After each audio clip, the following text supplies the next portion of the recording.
Hermanos, buenos días para todos. Bendiciones del Señor.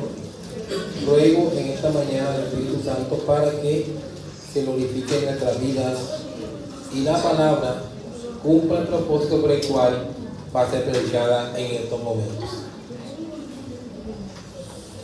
Una cosa que vemos en las Escrituras y que es tan real como que ustedes están aquí hoy es que el hombre es malo por naturaleza y por lo tanto nunca lo veremos en ningún momento buscando de Dios. Romanos en el capítulo 3 versículos 10 al 12 dice así, como está escrito: no hay justo ni aun uno, no hay quien entienda, no hay quien busque a Dios. Todos se desviaron, a una se hicieron inútiles, no hay quien haga lo bueno, no hay ni siquiera uno. Así que al contrario de buscar a Dios, el hombre, lo vemos en la Biblia y en la vida en general, rechazándolo y apartándose de él. Y no solamente esto, también la Biblia nos enseña que el hombre no puede buscar a Dios. En Efesios capítulo 2, versículo 1, se nos dice que el hombre sin Dios está muerto en delitos y pecados. Pero además de esto, también se nos dice a través de las Escrituras que está ciego espiritualmente hablando, vive en tinieblas, está bajo el poder del diablo, no cree, no ha sido perdonado, no tiene herencia, no tiene esperanza. Definitivamente el hombre en su estado natural es una criatura caída y miserable. Sin embargo, veremos en las Escrituras que Dios se ha reservado un pueblo para sí, personas de toda lengua y toda nación de las cuales Él tendría misericordia, y además por la pura y única gracia de Dios de su Espíritu Santo, experimentando así esas personas un nuevo nacimiento, como también la realidad de que ahora gozan del amor y de la bondad de Dios. Eso es lo que vemos que ocurre con los creyentes según las Escrituras. Pero además de eso, hay un propósito marcado por el cual Dios escoge a estas personas. Hay un propósito por el cual Dios escoge a los hombres. Y es que deben vivir para su gloria, para la gloria de Dios, y en ese sentido serán obedientes en cumplir con la gran comisión de predicar el Evangelio en el que ahora han creído. Eso es lo que vemos que el Señor va a hacer con sus apóstoles escogidos en estos momentos. Acompáñenme al Evangelio de San Marcos, en el capítulo 3, el mismo texto que leyeron los hermanos Albeiro. Leemos versículos 13 al 19. Evangelio de San Marcos, capítulo 3, versículos 13 al 19. Síganme, hermanos, ahí en sus Biblias. Así dice la palabra del Señor. Después subió al monte y llamó así a los que Él quiso y vinieron a Él. Y estableció a 12 para que estuviesen con Él y para enviarlos a predicar, y que tuviesen autoridad para tratar enfermedades y para echar fuera demonios.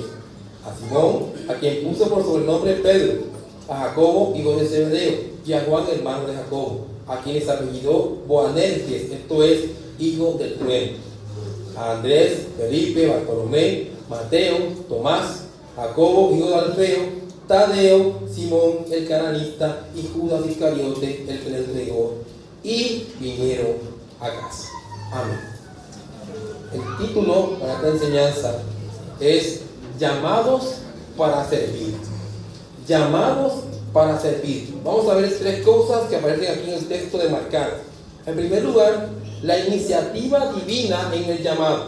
En segundo lugar, el trabajo encomendado. Y en tercer lugar veremos el nombre de cada discípulo o apóstol. Repito, el título, Llamados para servir. Y tres cosas trabajaremos en esta mañana: la iniciativa divina en el llamado, el trabajo encomendado y el nombre de cada discípulo o apóstol.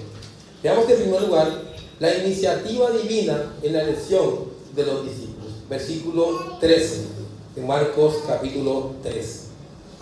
Después subió al monte y llamó así a los que Él quiso y vinieron a Él. Luego de que reprende a los espíritus inmundos para que no lo descubran, dice el texto que subió al monte.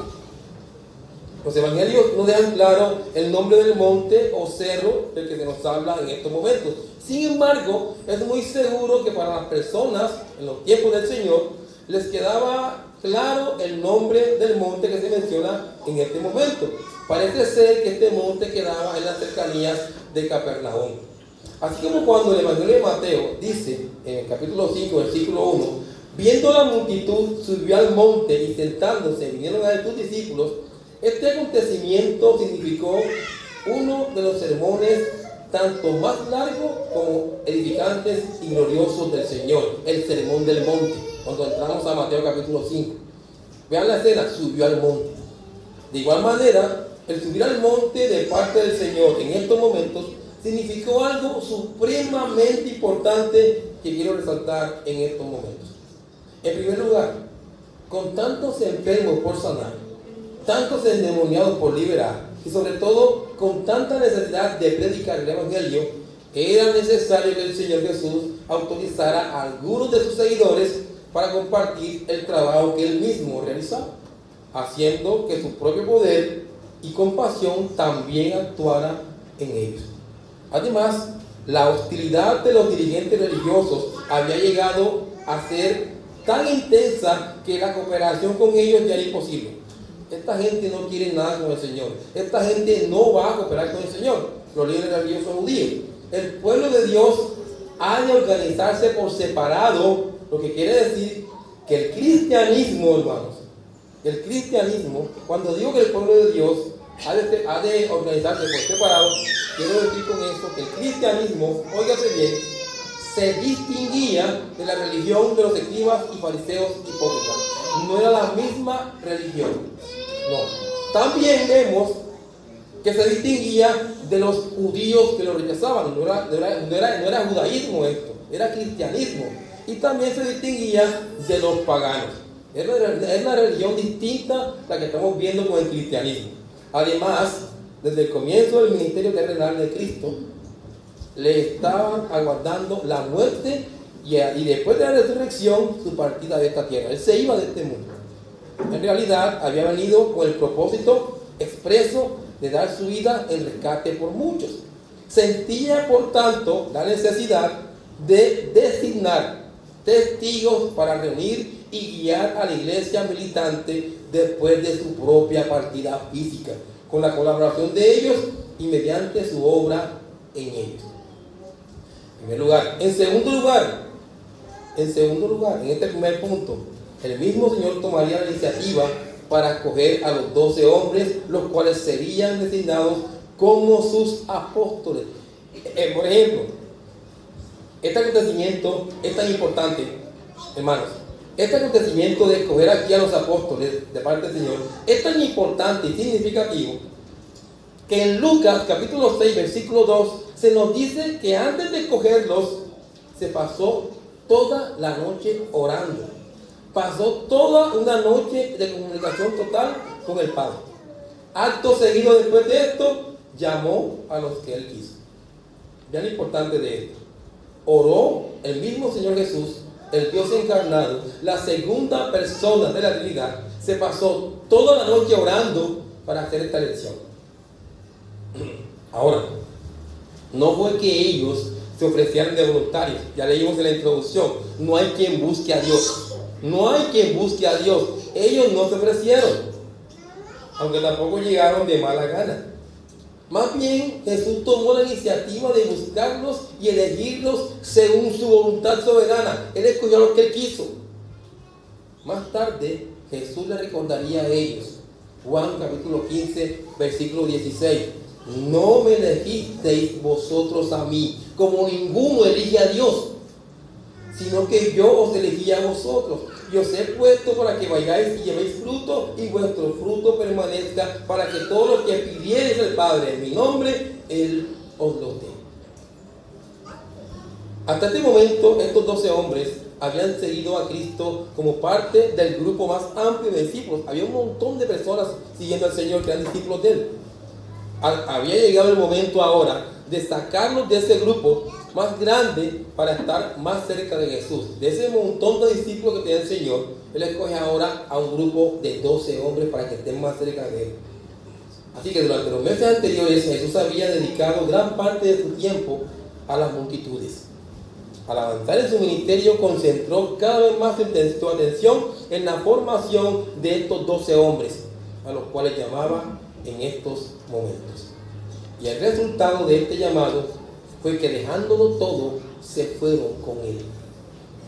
Un llamado eficaz. Cuando Dios llama eficazmente a una persona, a un creyente, a alguien y lo regenera, el resultado es que ahora esa persona va a ir en pos del Señor.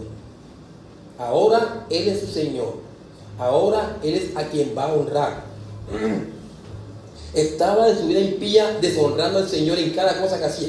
Pero ahora que Él los llama y vienen a Él, es a Él a quien van a honrar. Ahora es a Él a quien van a obedecer.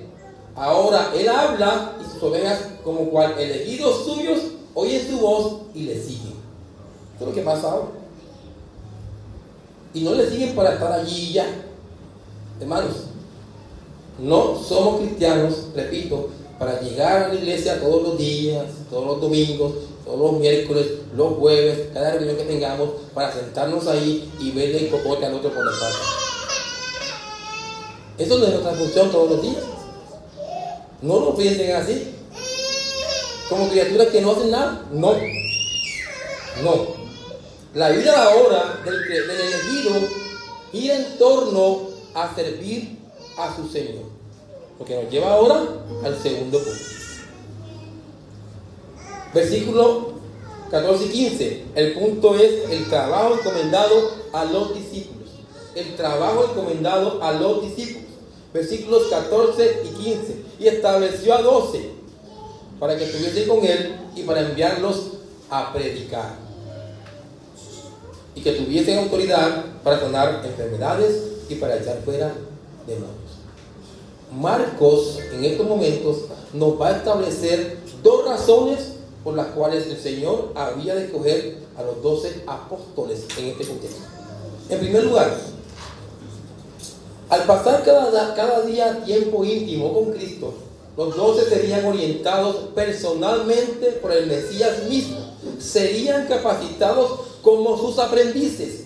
Estos 12 hombres iban a ser responsables por la difusión del Evangelio, establecer sana doctrina y sentar la base de la iglesia, como dice Efesios en el capítulo 2, versículos 19 y 20. Leámoslo aquí. Dice la Biblia aquí en este pasaje de Efesios 2: así que ya no soy extranjero ni advenedizo, sino conciudadanos de los santos y miembros de la familia de Dios.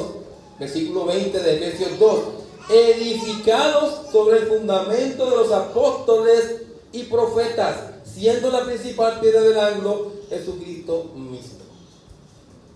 Las bases doctrinales que estos hombres sembraron hace muchos siglos atrás son las mismas bases doctrinales que la iglesia de todos los tiempos y la iglesia de hoy debe tener. Salirse de esto, hermanos, enseñar distinto al mensaje que nos dejaron estos hombres, se le ha considerado siempre herejía, falsa enseñanza.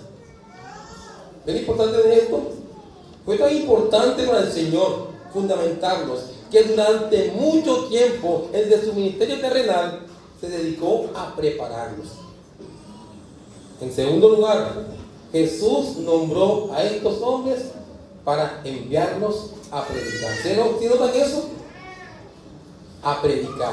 Esa es la función tanto de estos apóstoles en esta tarea particular que tenían, como también es el llamado que se hace a cada creyente. Deben predicar.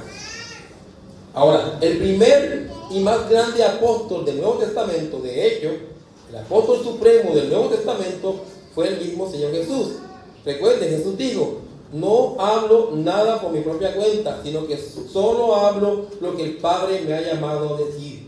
El Padre le había dado toda autoridad en el cielo y en la tierra, de modo que cuando Jesús hablaba, lo hacía con la autoridad de aquel que lo envió.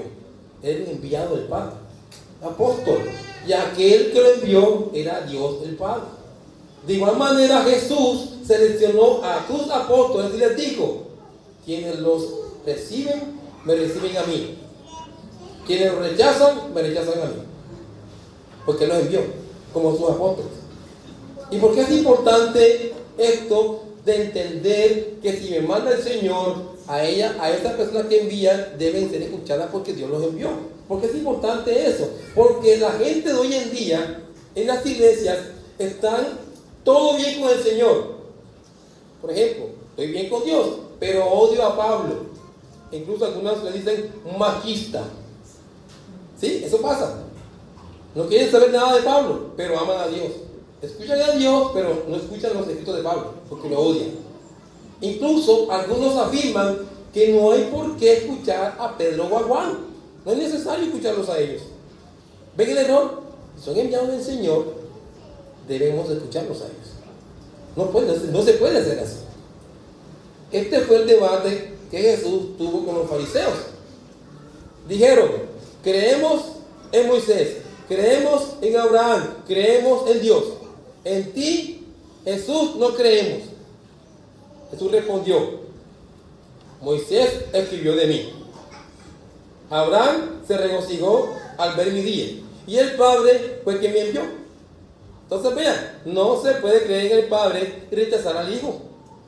Ireneo, hablando en contra de los herejes de su época, dice, no se puede recibir a Cristo y rechazar a sus apóstoles, porque ellos llevaban la autoridad de aquel que los comisionó en su ministerio.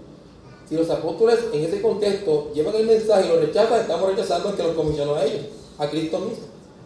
Los apóstoles fueron instruidos como la primera generación de heraldos de las buenas nuevas de salvación, siguiendo los pasos del Señor, quien proclamó el Evangelio del Reino, como dice Marcos en el capítulo 1, versículo 14.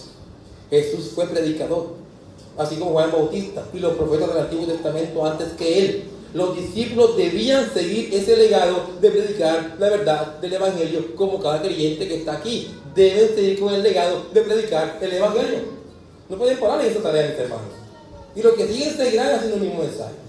Los 12 hombres elegidos por Jesús recibirían la responsabilidad de ser sus testigos en Jerusalén, en toda Judea, en Samaria y hasta lo último de la tierra, como dice Hechos en el capítulo 1, versículo 8. Como una generación inicial de misioneros, Él les encargaría y de hacer discípulos a todas las naciones. Mateo 28, 19. ¿Ven el trabajo, hermanos? ¿Ven el servicio? Me llamó para servir. La iglesia misma sería edificada sobre el fundamento de los apóstoles y profetas, siendo la principal piedra del ángulo Jesucristo mismo, como dijimos en Efesios 2:20. Ellos cumplirían su tarea por medio del poder del Espíritu Santo, quien les recordaría las enseñanzas de Jesús, como dice Juan 14:26. Hermanos, a través de ellos fue predicada, expresada y escrita la doctrina del nuevo pacto en las palabras divinas de las Escrituras del Nuevo Testamento por todas las generaciones. Estas son las palabras que Dios inspiró y deben creerse en todas las generaciones. Ahora, se resalta el hecho de que estos hombres no comenzaron siendo predicadores. 7 de ellos eran pescadores, uno era cobrador de impuestos, ninguno había recibido una formación teológica formal, ninguno de ellos. Pero cuando Jesús se encargó de ellos, quienes habían empezado como aprendices o discípulos, se convirtieron en enviados o apóstoles. Eso es lo que vemos aquí. Ellos fueron sus embajadores, sus representantes y sus heraldos. Jesús los seleccionó de manera soberana. Él los escogió a ellos, les enseñó personalmente, los transformó radicalmente y los facultó con su espíritu para hacer la tarea que debían hacer. Hay que entender que como el Hijo de Dios, Jesús poseía autoridad absoluta sobre todas las cosas. Cuando eligió a sus 12 apóstoles, delegó a ellos su autoridad. Ellos van como heraldos del mismo Señor Jesucristo. Esto es lo que pasa, mis hermanos. Ahora, en el pensamiento judío, un apóstol se le consideraba un comisionado de aquel que lo envió. Al ser los emisarios de Cristo, estos hombres fueron dotados de la autoridad delegada del Mesías mismo. Al proclamar las palabras de Cristo, fueron llamados a actuar en nombre de Él, en el ejercicio de su autoridad y para el beneficio de su reino. Ahora miren, de conformidad con el papel de delegados de Jesús, Él también les otorgó autoridad para sanar enfermedades y para echar fuera demonios. Mateo capítulo 10, versículo 1 dice que también les concedió poder para sanar toda dolencia. A fin de certificarles la posición como sus representantes, Jesús los dotó de autoridad tanto en el reino físico, en el caso de las enfermedades, como en el reino espiritual sobre los demonios. Eso es lo que está pasando aquí. Igual que ocurrió con el mismo Jesús, el mensaje de ellos fue confirmado por las señales sobrenaturales que realizaron por el poder de Él. En cuanto a Jesús, dice por ejemplo en Juan 3:2, este vino a Jesús de noche y le dijo: Rabí, sabemos que has venido de Dios como maestro, porque nadie puede hacer estas señales que tú haces si no está Dios con él. ¿Ven cómo lo identificaban? Con las señales que él hacía. Y en cuanto a los apóstoles, dice 2 Corintios 12, 11 y 12, me he hecho un necio al gloriarme, vosotros me obligasteis a ello, pues yo debía ser alabado por vosotros, porque nada he sido menos que aquellos grandes apóstoles, aunque nada soy. Con todo, las señales de apóstol han sido hechas entre vosotros en toda paciencia por señales, prodigios y milagros. Estas señales, prodigios y milagros que hacía el apóstol Pablo, y muchos de ellos daban testimonio de que eran enviados de Dios y que su palabra era verdadera. Eso es lo que pasa. Habiendo, el autor de Hebreos, por ejemplo, dice así en Hebreos, dice en el capítulo 2, versículos 3 y 4, habiendo sido anunciada primeramente por el Señor, no fue confirmada por los que oyeron, es decir, los apóstoles, testificando Dios juntamente con ellos, con señales, prodigios y diversos milagros y repartimiento del Espíritu Santo según su voluntad. ¿Ven? Entonces, el propósito de estas señales era testificar que eran enviados de Dios, que su palabra era verdadera. Entonces, al igual que su maestro, las palabras de ellos fueron validadas por las obras sobrenaturales que realizaron por medio del poder del Espíritu Santo.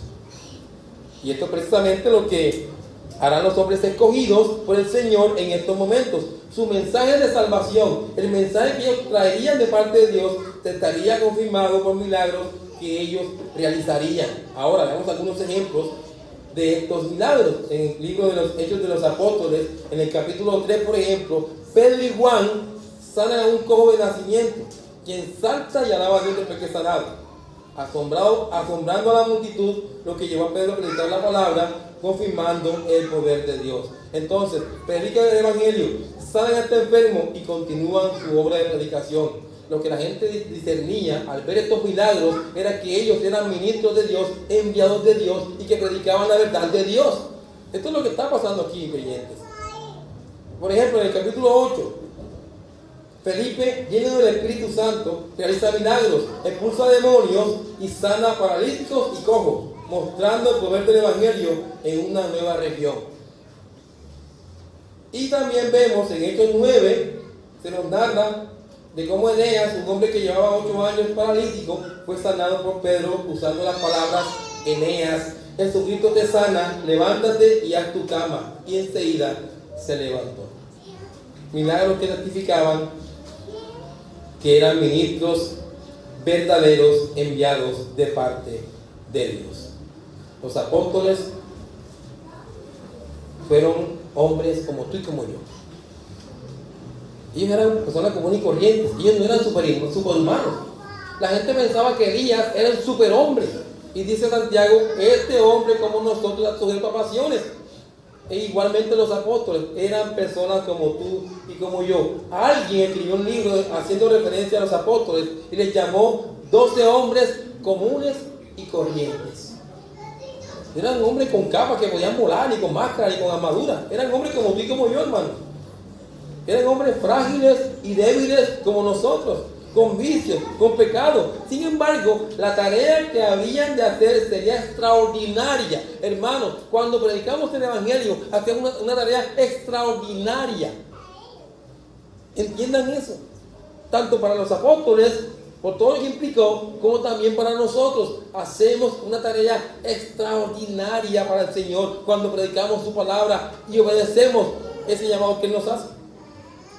Hermanos, esta tarea que ellos hicieron, fue tan extraordinaria, tan gloriosa, que ha llegado hasta nuestros días. Y todo gracias a que Dios mismo había obrado en la vida de ellos para hacer la tarea. Dios mismo, hermano. Ahora la pregunta que surge es, ¿quiénes eran estos hombres? ¿Quiénes eran? Vamos a ver entonces quiénes eran estos hombres en el siguiente punto, el nombre de cada discípulo. Vamos a ver los nombres por nombre y algunas virtudes que podamos discernir en las Escrituras.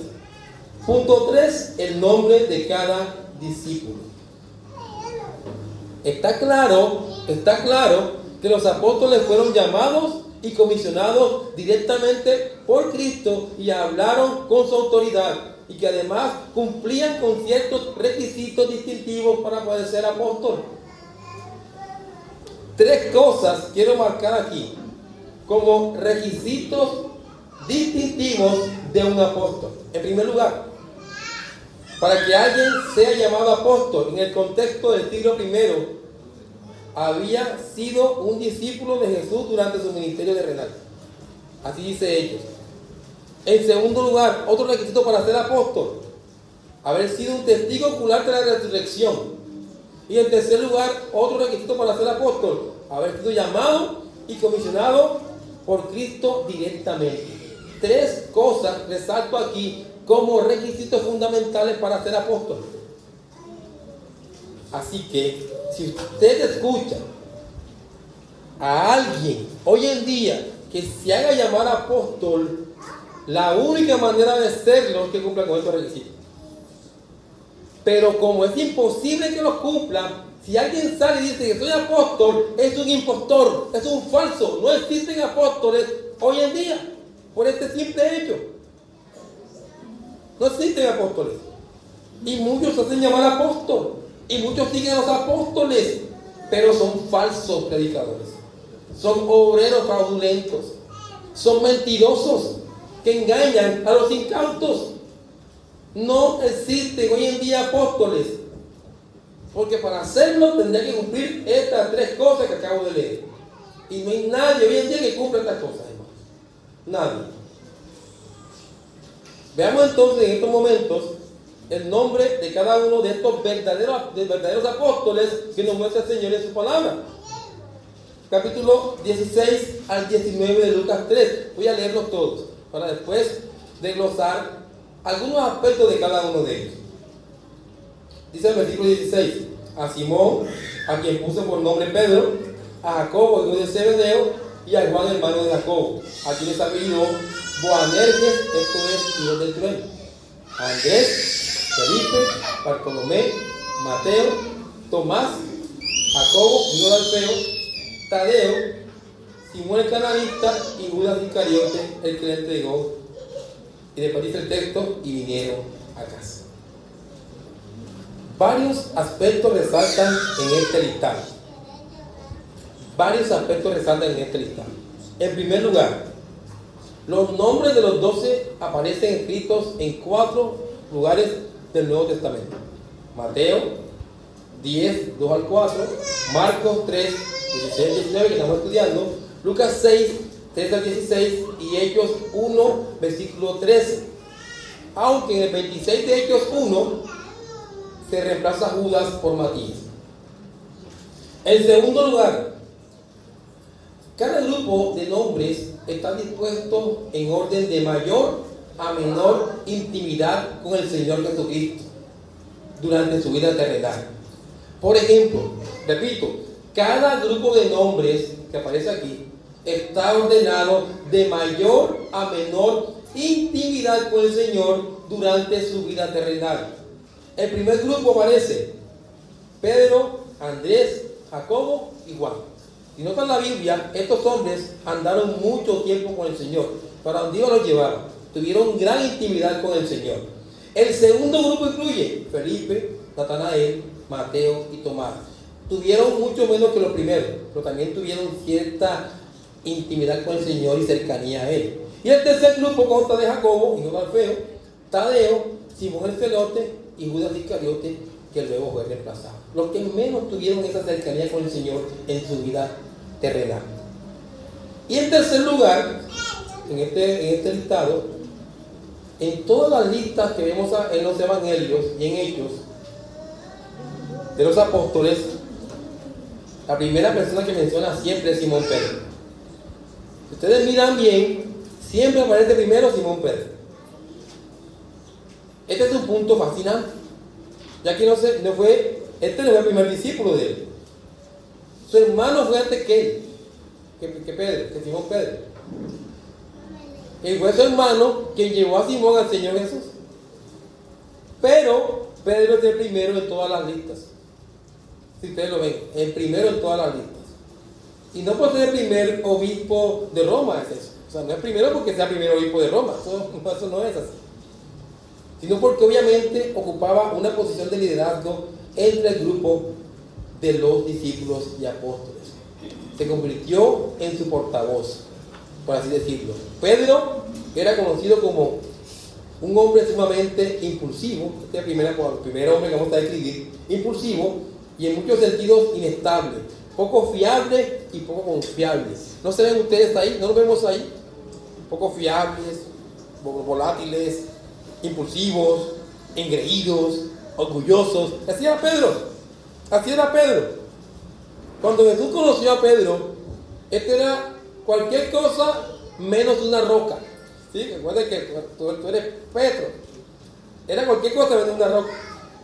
Pero llegaría a ser el predicador dominante entre los apóstoles, vemos en las Escrituras, y un pilar de la iglesia primitiva, hermanos.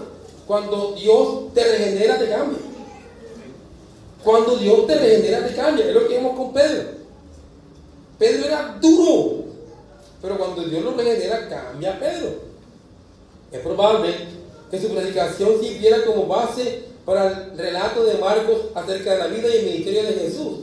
Las cartas de Pedro demuestran un profundo amor por Cristo que llegó a caracterizarlo como experimentado pastor y firme teólogo. Pedro, vean lo que es Pedro ahora. De acuerdo con la tradición, Pedro fue ejecutado como mártir en Roma, siendo crucificado boca abajo por petición propia al sentirse indigno de ser crucificado del mismo modo que su Señor. Vean cómo terminó este hombre. Esta mañana hablábamos de cargar la cruz. Ahí hay un ejemplo de alguien que cargaba su cruz. Estaba dispuesto a morir por el Señor. Ahí está un cristiano valiente, Pedro. Pero miren cómo era antes. Pero miren lo que hace el cambio que el Señor produce en sus vidas. Definitivo. Al igual que Pedro, seguimos con los siguientes. Jacobo, hijo de Zebedeo, y Juan, hermano de Jacobo, también tendrían sus vidas totalmente transformadas por Jesús. El Señor les llamó a ellos Boanerges. Ustedes se pueden imaginar por qué les llamó así. Hijos del trueno. Este apodo representa una actitud fanática y crítica hacia otros que Dios debía abandonar. Eran criticones. Estos hombres eran difíciles. Al llamarlos hijos del trueno, Jesús les recordó una actitud injusta que debían evitar, debían desechar. Y cuando el Señor los transforma, la desechan. Ellos además, junto con Pedro, tanto Jacobo como Juan, estuvieron presentes en la transfiguración de Jesús. Bien, por eso que estaban cercanos a él. Jacobo fue martirizado a inicios de la historia de la iglesia, siendo decapitado por Herodes Agripa. Y a mediados de la década de los 40, más o menos, murió este hombre. En cambio, Juan fue el miembro de los 12 que sobrevivió más tiempo, fue exiliado a Patmos. Entonces vean todo el sufrimiento que les esperó luego de que se convirtieron al Señor y se constituyeron en apóstoles de Cristo. Sufrimiento por causa del Señor. Andrés ahora. Andrés, el cuarto, el último miembro del primer grupo, el hermano de Pedro. Andrés había sido discípulo de Juan Bautista y comenzó a seguir a Jesús a principios de la vida pública del Señor. Las pocas veces que Andrés se destaca en los evangelios es a menudo llevando personas a Jesús. Estaba predicando. Hermanos, ven el trabajo del creyente. No quiero que lo vean como un contexto. Ellos eran apóstoles y debían predicar. No, un creyente tiene el deber de predicar el evangelio. Y este hombre, como creyente y apóstol, predicaba el evangelio. De acuerdo con la tradición, Andrés murió poco después de presentarle el evangelio de Jesucristo a la esposa de un gobernador providencial. provincial. Cuando ella se negó a retractarse de su fe, el furioso esposo hizo crucificar a Andrés en una cruz en forma de X. ¿Ven? Le predicó a la esposa de este hombre, y cuando se le confrontó para que negara la fe, ella dijo que no, y se le quitó con el predicador, matándolo de esta manera. ¿Ven lo que le esperaban a estos hombres? Y nunca vemos a los apóstoles negando la fe, echándose para atrás. Nunca lo vemos, como tampoco lo hace ningún creyente verdadero. Una vez transformado y salvo, siempre salvo, y su vida va para adelante, honrando a su Señor y sirviéndole como Él manda. Una de las aplicaciones que leímos esta mañana en la escuela fue eso. Es la voluntad de Dios la que debemos seguir para nuestra vida. Eso es lo importante que cada cliente debe saber. No se trata de nuestro descanso, de nuestro plan, de nuestra agenda, de lo que yo quiero, es de lo que Cristo quiera. Habla, Señor, que tu siervo escucha, y en ese sentido hacemos la voluntad de Él. Esto es lo que vemos con los apóstoles. Ahora el segundo grupo de 4, empieza Felipe. Según Juan, en el capítulo 1, versículo 44, Felipe era de Betsaida, el mismo pueblo natal de Pedro y Andrés. Antes de la alimentación de los 5,000, Felipe preguntó francamente dónde podían comprar pan para tantas personas. En el aposento alto fue Felipe quien le dijo a Jesús: Señor, muéstranos al Padre y nos basta. Vean la confusión que tenía. Vean la confusión que tenía. Pero a pesar de estar confusos y de tener debilidad, el Señor se perfecciona en esa debilidad y nos ayuda en nuestra vida de fe a avanzar. Y la respuesta de Jesús: tanto tiempo hace que estoy con vosotros y no me has conocido, Felipe. El que me ha visto a mí, ha visto al Padre. ¿Cómo pues dices tú, muéstranos al Padre? Si Él es el Verbo, que era Dios y estaba con Dios, Él conoce al Padre. Ver al Hijo, ver al Padre. Es por eso que Él lo puede mostrar, porque Él está con Dios en la eternidad. Ahora, la torpeza de Felipe en ambas ocasiones era típica de todos los discípulos, quienes llegaron a entender por completo la verdad acerca de Jesús solo después de la resurrección de Cristo. Aun cuando resucitó tenían dudas. Eran torpes. ¿Quién no es torpe? Y necesita de la dirección de Dios para comprender su verdad y andar en consecuencia. Estos apóstoles eran así. ¿Vieron que no eran superhombres? Eran hombres que necesitaban dirección de parte de Dios, y Dios se las dio. Y se las dio continuamente hasta el fin. Ahora sí, Bartolomé comenzó a seguir a Jesús por medio de la influencia de Felipe, según Juan 1:45. Su nombre significa hijo de Tolmai, y en realidad este era su apellido. Su primer nombre era Natanael, que significa dado por Dios. Fue a Natanael a quien Jesús le dijo: he aquí un verdadero israelita en quien no hay engaño. Juan 1:47. Mateo, ya sabemos de él, un ex recaudador de impuestos. Una vez este hombre, cuando era recaudador de impuestos, era un tipo, en resumidas cuentas, un bandido, perverso, ladrón, estafador, opresor. Eso era Mateo. Pero una vez el Señor hace la obra regeneradora en su vida, podemos hablar de él como un ex recaudador de impuestos. Este hombre fue transformado por el Señor. Antes era un hombre despreciado, pero luego fue salvado por el Señor, y obviamente su vida fue transformada por él. Eso es lo que vemos en Mateo, que resalto aquí de Mateo. Ven, hermanos, resalto otra vez el hecho de que hay un cambio en nuestra vida cuando el Señor viene a nosotros. Un cambio que es notorio en nuestra cotidianidad. Es notorio, hermanos. Tomás, el siguiente, completa el segundo grupo de 4. De acuerdo con Juan 11:16, su sobrenombre era Dídimo, que en griego significa gemelo.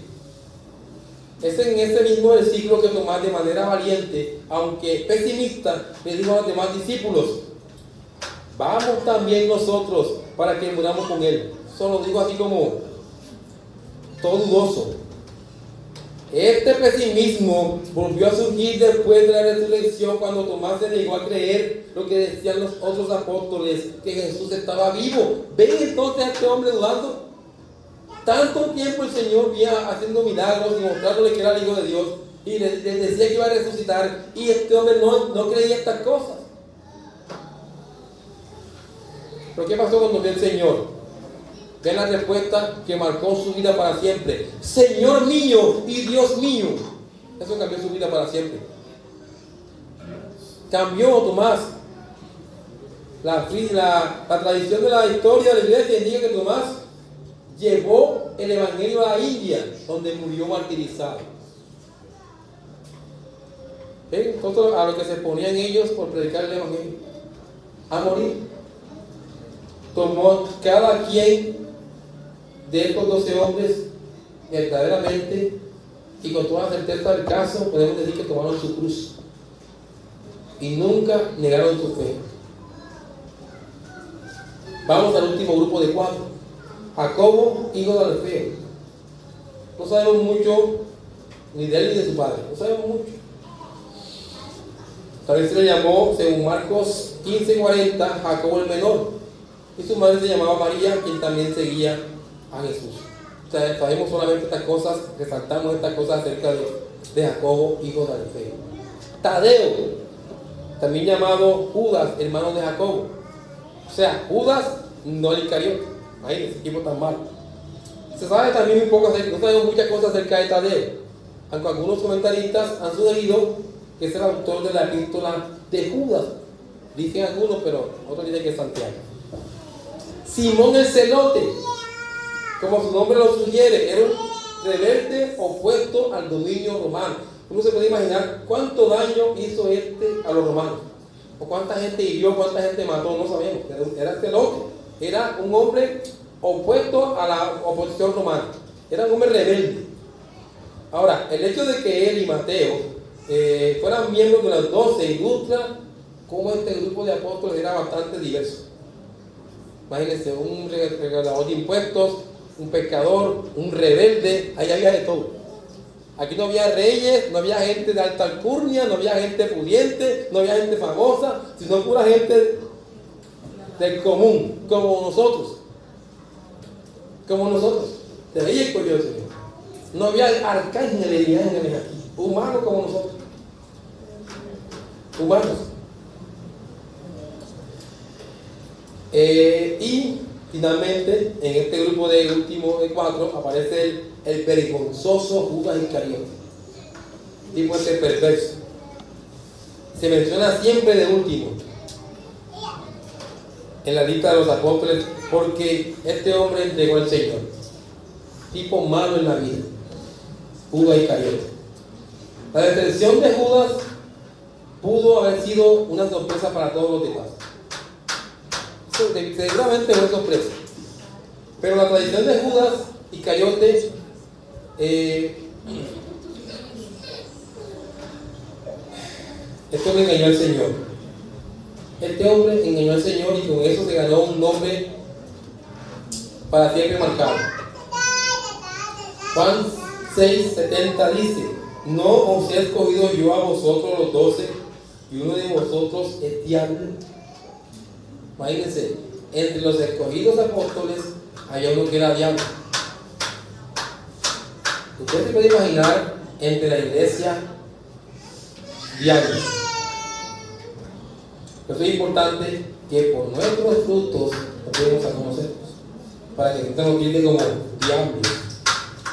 Jesús supo todo el tiempo que Judas lo traicionaría. Es más, esa deserción fue parte del plan de Dios según Hechos 1:15 al 26.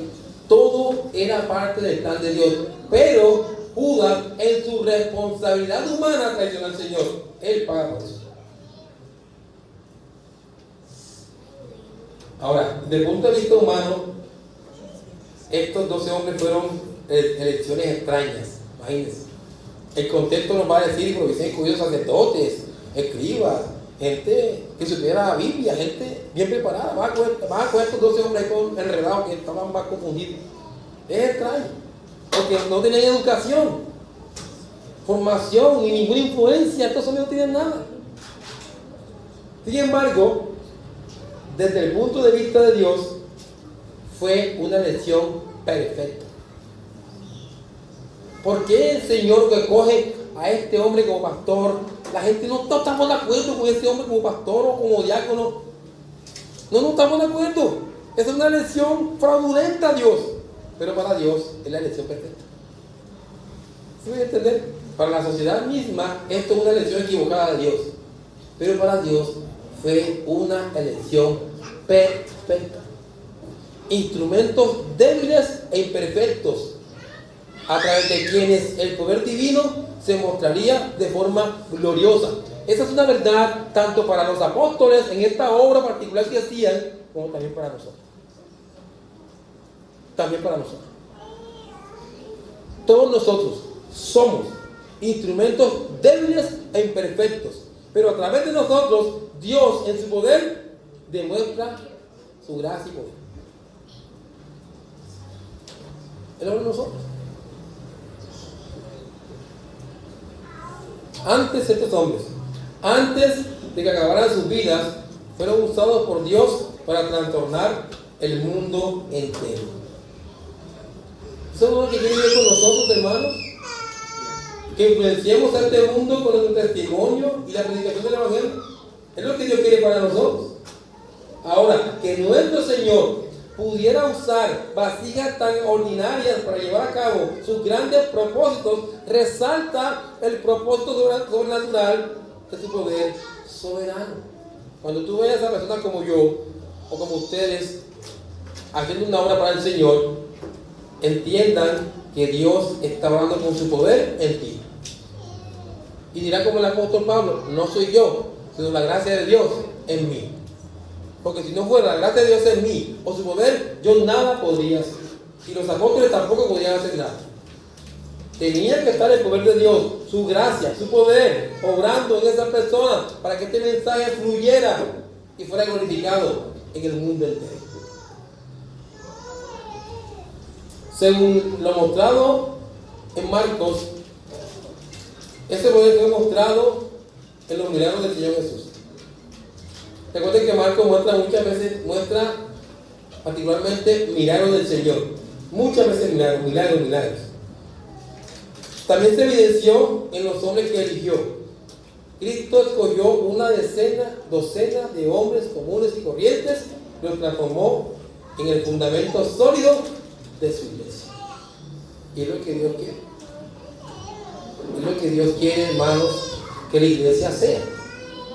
Un fundamento sólido de su verdad. La iglesia es columna y baluarte de la verdad, porque la cree, porque la proclama y porque la vive. Ahora, luego de que el Señor escoge a estos hombres, se reúnen, dice el texto, que volvieron a casa. A casa, es decir, a Capernaum, a su cuartel general. Ahora, vamos a concluir aquí. Concluyamos aquí. En el Evangelio de Mateo, en el capítulo 1, versículo 21, dice: y dará a luz un hijo, y llamará su nombre Jesús. ¿Por qué se llama Jesús? Porque Él salvará a su pueblo de sus pecados. ¿Qué nos muestra este texto? ¿Qué nos muestra este texto a toda la raza humana? ¿Qué muestra? En primer lugar, el problema. ¿Cuál es el problema que vemos aquí? Pecado. Violación de la ley de Dios. Ofensa a Dios. Es lo que vemos aquí.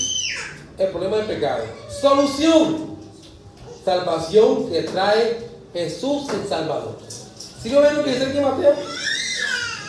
En el Evangelio de San Juan, en el capítulo 17, durante la oración sumo sacerdotal, sublime, excelsa del Señor, dice en el versículo 20: mas no ruego solamente por estos apóstoles, discípulos, sino también por los que han de creer en mí por la palabra de ellos.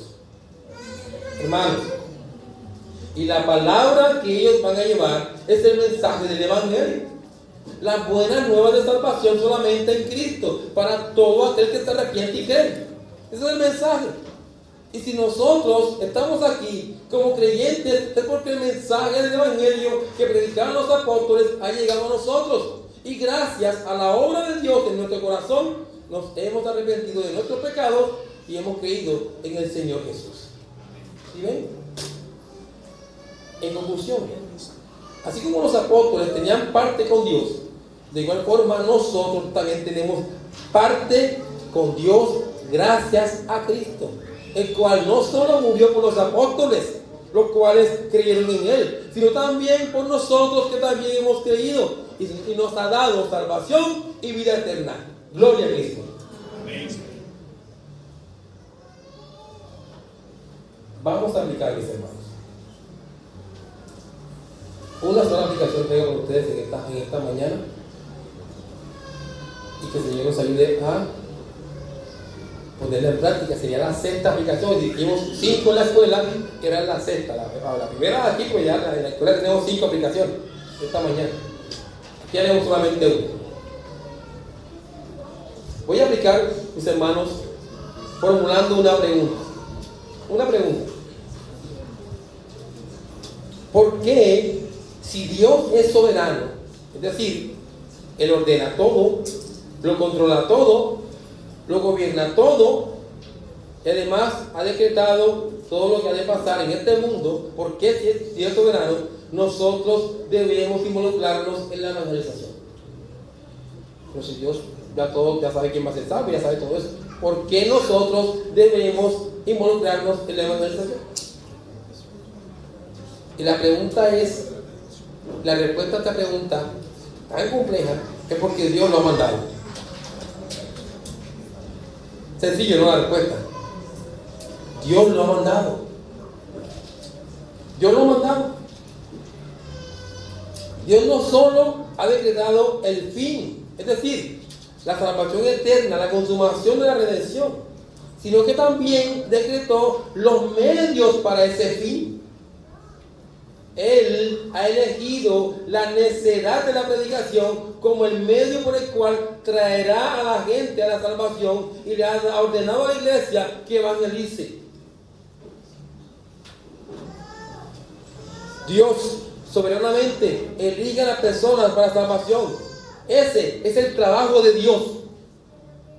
Repito, Dios soberanamente elige a la persona para la salvación, hermanos. Ese trabajo es de Dios. Es de Dios, solamente de Dios. Nuestro trabajo es predicar el Evangelio.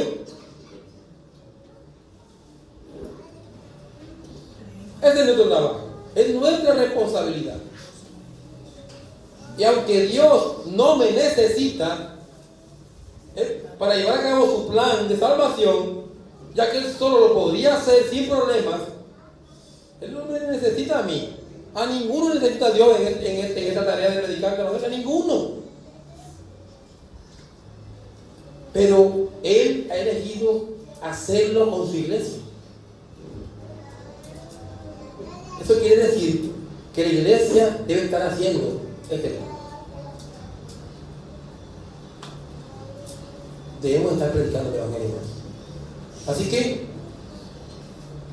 tú no fuiste llamado a ser creyente solo para que te contentes con la salvación eterna y el perdón de tus pecados. No, tú fuiste llamado también a predicar el mensaje del Evangelio. Eso es lo que debes estar haciendo en estos momentos. Y no lo veas como una carga de mal, sino como un enorme privilegio de ser instrumento usado por el Señor para predicar su palabra. Y con toda certeza me atrevo a decir que si nosotros somos obedientes a este mandato de nuestro Señor, eso cambiará el tiempo que le dedicamos a la televisión, al computador, al celular, al trabajo, a la diversión, a la familia. En otras palabras, nuestra dinámica de cristianismo será distinta y eficiente.